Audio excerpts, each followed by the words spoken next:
I would say that this man is the most polarizing figure in Detroit sports, and he's been that way since he arrived via a trade for Matthew Stafford in 2021. And of course, I'm talking about quarterback Jared Goff. Now, we are coming after this year on to the last year of his contract.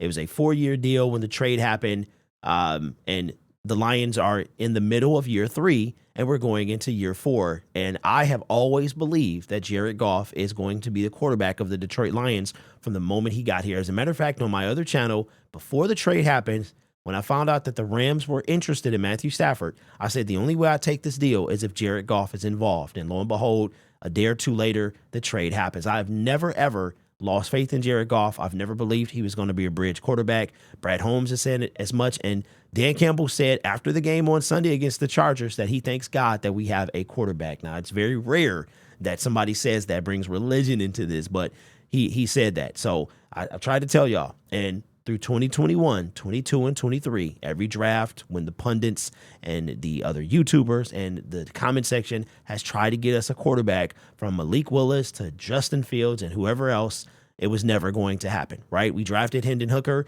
Hendon Hooker is an insurance policy for Jared Goff, okay?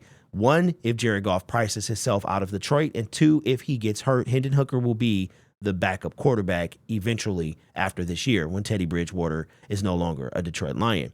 With that being said, Spot Track has a projected contract for Jared Goff. We're going to talk about it, and I want to get you guys' opinion on the matter. But if you could consider subscribing to the channel, I only say that because of the animation around the subscribe button. You know what I've noticed? It's like reverse psychology. People don't like being told what to do. So I'm not telling you, I'm asking you to subscribe, help me reach my goal of 20,000 by the end of the season and 16,000 by December 1st. I would appreciate that.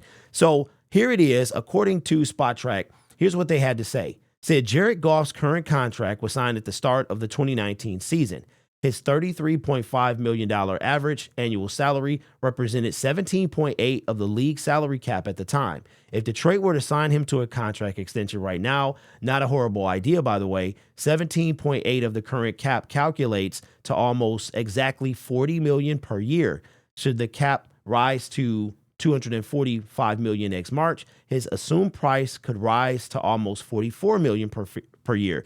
Let's not overthink it. And let's split the difference. And here is their projected salary prediction. The Lions extend Goff at 5 new years, $210 million new money with $168 million practically guaranteed. So again, that would mean that Jared Goff would be the quarterback new year. So you're talking about through his extension next year. So we would have this guy for 6 seasons. He just turned 39. Essentially, Jared Goff would retire a Detroit Lion. I am perfectly fine with this. According to this projected contract here, that would put Jared Goff as the 10th highest paid quarterback currently in the National Football League. Right now, he is 14th. So you're talking about Lamar Wilson Jackson, Patrick Mahomes, Josh Allen, Joe Burrow, Justin Herbert. A lot of guys would be getting paid above him. I don't think Tua got a new deal yet, but he would be, after this deal here, you're talking about 42 to 44 million guaranteed, and he would be in the middle of he would be top 10 at that point, right on the outskirts of top 10. I would love this. I have no problem at all with this. No problem at all. Jared Goff is playing top 5 football right now.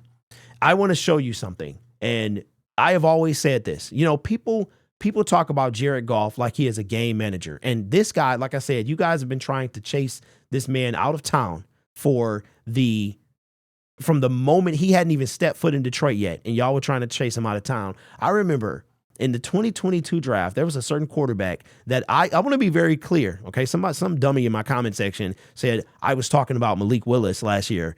Wrong. I never wavered off Aiden Hutchinson. You can go check the tape. All right. Never. I never said Malik Willis at 2. Stop it. Right. So, but some of y'all were saying Malik Willis at 2. Malik Willis would be fortunate to be in the NFL after his current contract, his rookie contract is over. But I want to show y'all something. Here is the individual that played last night. He goes by the name of Josh Allen. Okay. Now, Josh Allen is there was one time that I would love to have this guy as my quarterback, but not so much anymore. These are his games during the NFL season. He has an interception. First of all, let me go and tell you what he has. He has 19 touchdowns on the season, 11 interceptions. They've only played 10 games. He has 7 games left, and he has double-digit interceptions, okay? I don't think Jared Goff had double-digit interceptions his entire career with the Detroit Lions. Goff is accurate with the football. He's smart with the football. All quarterbacks make dumb throws, and that's what he does. But he's smart and accurate. I don't mind the dink and dunk as long as you're smart with the football. But look at this. Josh Allen, he threw 2 last night. One wasn't his fault, but that's the way it is. There's been a couple that haven't been Jared Goff's fault. In every single game of the 10 they've played, he's only not thrown one interception at least one interception in 2 games, and they were both wins, by the way. He threw 3 his opening night against the Jets, that miserable loss when they started the season, and then he threw 2 last night. So those are his only 2 multi-interception games. Now, let's look at Jared Goff. Jared Goff, 14, for 14 touchdowns, 5 interceptions. He has only 93 yards less than Josh Allen. Look at Jared Goff, okay? This guy, he threw none against KC, 1-1-1, 0-0, 1-1-0, right? Interceptions happen. They happen. It's part of the game. I'm not mad about it. But this guy has 6 less than Josh already. And they've played 1 less game than Josh as well. So for me, I would take Jared Goff all day, every day. You can call him what you want to. You can call him a game manager. You know, people act like game manager is disrespectful. And I'm going to tell you what, and Lions fans, there's a song, right? And a popular saying, you don't know what you've got until it's gone. And I'm telling you what, you are going to learn that it's not always about the shiny new toy. Last year, when Lamar Wilson Jackson was going through that whole thing with the Raiders, I thought it was the dumbest thing ever that Lions fans wanted this man as your quarterback. All right. Now, my feelings aside about him, okay, the flashy new toy is not always. Josh Allen he's got a cannon for an arm. He's reckless. In my opinion, he's more reckless. If Matthew Stafford was careless, then Josh Allen is reckless. This guy, he thinks his arm can bail him out of any situation. And for every great,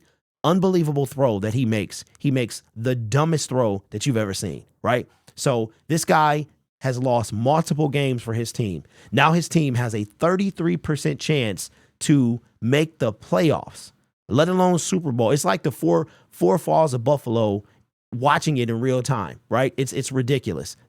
So for me, I'm taking Jared Goff all day. And you can talk down about a game manager. Game managers, they win you games. And I would take a game manager, quote unquote, any day of the week over a flashy quarterback that loses you games. And the funny part is when Jared Goff has an interception, a lot of times it's like a pick 6, and everybody wants to put that on him, the loss on him, right? But if you look at a lot of Jared Goff's interceptions, the one with Marcus Peters, I don't know what was happening there. I have no idea, but it looks like Jared Goff is so accurate. Look at some of the throws that he made against the Chargers.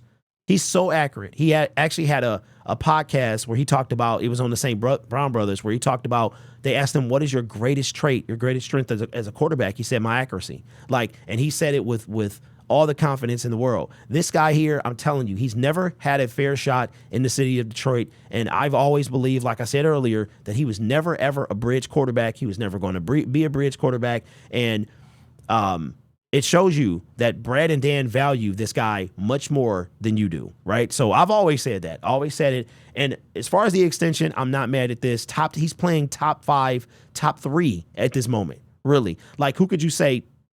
Probably Mahomes, Hurts, and Goff. And if you don't want to put him in the top 3, you can put him in the top 5. This guy is playing phenomenal football, and to get paid top 10 when you're playing top 5, that's a hometown discount, if you ask me. So let me know your thoughts in the comments below about the proposed extension from Spot Track for Jared Goff. How would you feel about that? You guys are awesome. Take care of yourself and each other. And as always, go Lions.